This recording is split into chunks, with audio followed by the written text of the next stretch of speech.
everything. Flowers every 2 weeks from the florist, not the supermarket, you cheapskates. One good vacation a year, not somewhere cheap like Fort Lauderdale. Oh, don't worry, girl, you're going to Fiji next month. And a little bit of blame from time to time, you'll be all right. None of the annoying questions I asked all the time, like, won't they attack you? Always sound disappointed, too, like that's why you came in. Why is the water yellow? Is that gator pee? Is that where Gatorade comes from? Do you pee in that water? You ever been bit? What do you feed them? You think I got bit in the head? You really want zigzag? You the guy from To Catch a Predator? Is that girl legal now? Did her mom drop the charges? Wait, what? That might look like that guy. All right, guys. How was the airboat ride? Good. Very good. All right, hey, somebody's here. Great. All right, before we get started, I do want to explain a few things about these alligators I use in my gator shows. All the gators you see in this pit are what's known as nuisance alligators. Now that means they've all come from somebody's backyard, pond, canal, swimming pool, came off a golf course, ate the neighbor's dog, something like that. If you have a nuisance alligator, trapper gets called out. Hopefully for you, he catches, removes the alligator. Doesn't matter if the alligator's 3 feet or 13 feet. It takes them 5 minutes or 5 weeks. They're going to charge you the exact same price every time. That price is nothing. Alligator removal, absolutely free in the state of Florida. You got a raccoon in the attic, about $300. There's an 11-foot alligator in the backyard killing grandma, but don't worry, it's free. Alligator removal's free because the alligator's the payment. Trapper gets to keep that alligator, which he takes to a processing plant where they will kill it, and he then gets paid for the valuable meat and hide. That's where you get alligator boots, belts, handbags, wallets, all that kind of stuff. Now the state of Florida saves a tremendous amount of money, but more importantly for them, they save liability by not hiring and paying a trapper. You just let them keep and harvest the animal. That way when your arm gets ripped off, there's no workman's compensation to worry about, no disability. They'll scratch your name off some list and get a new trapper. Now the lucky ones, alligators that is, I will buy off the trappers, or I trap myself. I'm a licensed trapper here in the state of Florida. One of a very few, if not the only, committed non-kill trapper in the whole state. There's not too many non-kill trappers in the state because, quite frankly, not many people are dumb enough to work 30 to 60 hours a week for free.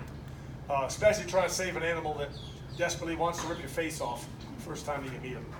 When I get a gator, they will generally come here overnight. They then get relocated to a wildlife preserve down in Homestead. They can never truly go back to the wild. Any nuisance alligator that exceeds 4 feet in length, according to Florida state law, must be kept in captivity or be destroyed. Only 2 options. They tried to relocate these guys years ago when they were endangered. Gator ate your dog, they put them 50 miles out in the Everglades. 2 months later, your new puppy would vanish. That same gator found his way home. Relocate him a second time to an even more remote location. 4 or 5 months later, you turn around somehow, some way, he's back at the house and won't leave. My sister had a boyfriend like that one time. Trust me, he might get rid of it. Now, what we do in this pit is alligator wrestling. There's 3 guys and 1 girl that volunteer the time here to do these shows. We're not employees of the park. That's due to liability again. Same as a trapper. Apparently, all lawyers think alligators are absolutely ferocious. Therefore, the only money we do take in, believe it or not, does come solely through the tip basket you see down the end. On the 2 days a week that I'm here, the money goes to the alligators. Not directly, because I tried that and they blow it all on gambling and booze. Now we kind of have this fiduciary relationship where I use it to help pay for the food, the vet bills, buying the gators from the other trappers, closures for sick and injured animals, equipment to catch these guys. It essentially helps me to fund the rescue. I'm actually trying to start a crocodile rescue down in Australia. I was just down there this past year with Animal Planet. That's become a lot more expensive than I ever dreamed of. So at this point, I don't care if it's a handful of pocket change, a dollar, a nickel, a bent penny. Trust me, nothing's too small at this point. Every little bit helps out, all adds up. It's all appreciated. Now the alligator wrestling itself, that's not like wrestling on television. I actually have to say that. Some people really think there's going to be like headlocks and body slams, and young boys in particular get very disappointed because right now my man's hoping I grab a folding chair, start smashing alligators in the head, or that kind of wrestling. If you came to see the old man versus beast thing, you're in the wrong place. It's my family in here. I'm not going to kick, punch, or hurt the alligator anyway. I'm not going to be poking him with a stick or anything like that. All alligator wrestling is the old Seminole Indian capture techniques mimicked in a pit like this with a few stunts from it. Now, for those of you that may be familiar with a television show we had on Animal Planet called Gator Boys, or any one of the crocodile specials I filmed over the years, you may notice a different reaction between the gators and crocs you may have seen me catch on television and the gators you see in this pit. If I get this close to a wild alligator or crocodile, you're going to do one of two things. I guarantee you neither of which is this. It's going to either A, make some huge explosive move to attack me out of self-defense, fearing I'm some sort of a predator, some kind of a threat, or more than likely make some equally explosive move but only to escape. Either way, there'll be some massive explosion of energy.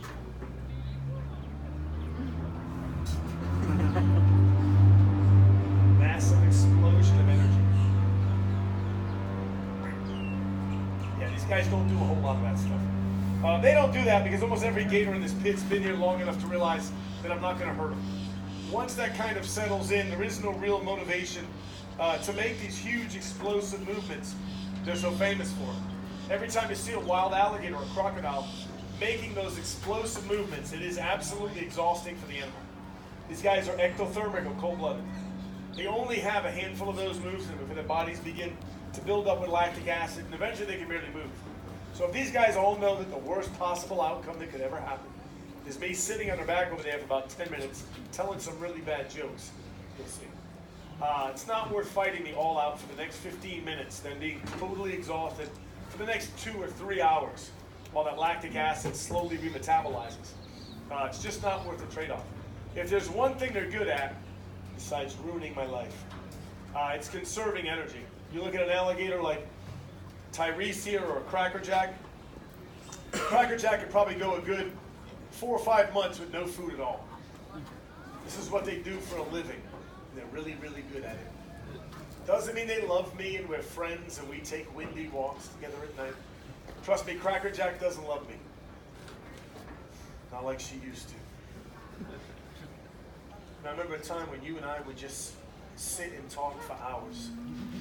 I mean, don't turn away. See, I reach out and you withdraw. No, I can't fix it if I don't know what's broken. Please say something. I'm giving up on you. You know what the really sad part is? The sad part is I have these conversations with Crackerjack when nobody else is even here. Now, again, they don't like me. They obviously don't really dislike me. They're a lot like my parents around Christmas time. They tolerate me because they feel obligated. Now, I do have a certain rotation system I use to try to make sure each gator only does one show throughout the day. It actually is Bandit show. Unfortunately for Bandit. Unfortunately for me, Bandit's on land. I can get KRS-One to move out of the way. Come on, son. Just move. All right, slow down, kid. You're all right. You're all right. KRS-One is pretty new. You can tell he still has a nice thin waist. Now, the first thing you'll notice, Bandit is thrilled to do the show. It's called unbridled enthusiasm right there. It's also how we plant flowers down here. I'll probably notice the nice rose he makes. I'll probably throw some begonias over there. It's a joke, you can't plant begonias in sand. Everybody knows that. I could be killed at any moment. There could be a lightning strike or a meteor, maybe a plane crash, postal worker, anything could happen. Super dangerous. Sorry, Crackerjack. Maybe you should have put a ring on it. Hey, where you going, son? You gotta do one show. I gotta do them all. Can I talk to you for a second? Can I talk to you for a second? Hey, you doing fruitcake?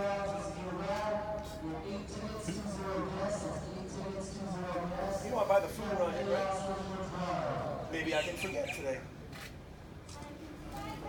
Listen.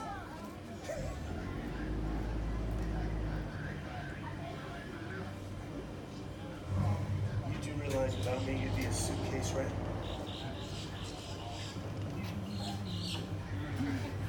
Maybe just follow the script. All right, now if you're a Seminole warrior back in the 1800s, you're out catching alligators, doing that to feed your family, but you want to catch them alive. Alligator meat spoils very quickly in a hot Florida sun. So the first thing you'd want to do, obviously, is tie the jaws shut. Now by yourself, it's a little challenging. You do need 2 hands to tie a good knot, and something has to hold the mouth closed while you're doing that. You risk losing your fingers in the process. So the Seminoles came up with a technique that we now refer to as bulldogging, holding the jaws closed with your chin and your chest. Free your hands up, give you time to take out leather or rope and tie a knot. If you want to take a picture, wait till both arms go out to the side, or you see the blood pouring down my throat. Usually where I tell the kids to stay in school.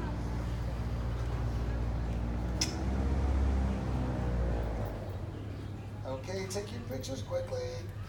Take out a rope, couple wraps, tie a knot, and you'd have yourself a caught and tied alligator. Now, judging by the complete lack of applause, I'm assuming you people are not really impressed with the alligator right now. It's okay. I'll try to redeem myself in a minute or two. In the meantime, we're going to touch on a few different parts of the alligator's anatomy. Eyes of an alligator, very well protected. He's got very deep eye sockets. Anything were to threaten those eyes, they will drop to the bottom of the eye sockets out of the way of harm. Bony, leathery eyelids come down to help protect him, lower eyelids like you and I have. He also has that third eyelid, called a nictitating membrane. A little transparent lens you may see move from front to back.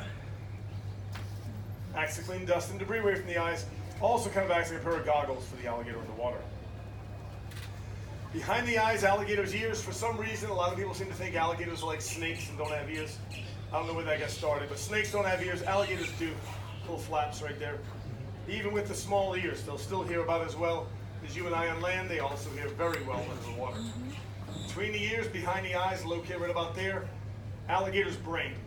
It's about the size of a walnut, now being generous. There's only one animal in the entire world that has a smaller, where are you going, man? Smaller brain to body size ratio. That, of course, is the alligator wrestler. Hey, the suitcase thing can still happen, my friend. I make one phone call and you're full of zoos. I'll probably have you in check baggage by next Thursday. It's a joke. It's not messing around. Now, what separates alligator wrestling from alligator capturing, of course, dangerous stunts, doing a couple of foolish things, like we'll do right now. The first trick is called the Florida Smile. We're going to open the alligator's mouth, showing all 80 teeth. He's got 40 teeth on top and 40 teeth in the bottom. If you look in the back of that throat, it appears he has little to no throat opening. He has an oversized palatal valve or a glottis, which allows him to go underwater, capture food without drowning. He'll usually then surface above the water to swallow that food. You're 0 for 2 in applause, man. This is not your best work. Is this thing on? Check 1, 2. I was Eddie Murphy all morning. You guys rolling here like a funeral. Probably laughing on the inside kind of crowd. That's all it is. All right, last trick we're going to do is what's called a... Shut up, you sky rat. Last trick we're going to do is what's called a face-off, because if by chance I do mess up, and this will also going to show you exactly what a bachelor's degree in psychology is now worth from the University of Massachusetts. My parents wasted a lot of money on college. I don't really appreciate the fact that I make bad jokes about it in an alligator pit. I'm 50 years old, my dad's still telling me to give him his money back. Trust me, that will never happen. Last trick, no hero stuff. This is how Bootsy got killed. All they found was a wireless microphone and a pair of Adidas.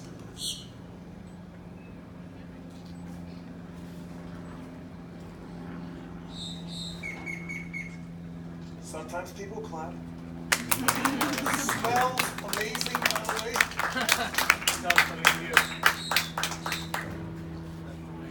Hey, I felt like that. Yeah, but that's sorry about that. Well, the alligator, best part of the show for me, probably for Bandy too. $50 says you don't make the water. I'm making 100. You can't even find the water. Look at that speed. See, that's why you have to run zigzag. Yeah, otherwise they would never catch you.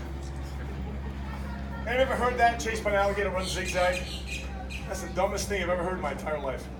They've been pushing that for 50 years in Florida. Don't run zigzag, just run.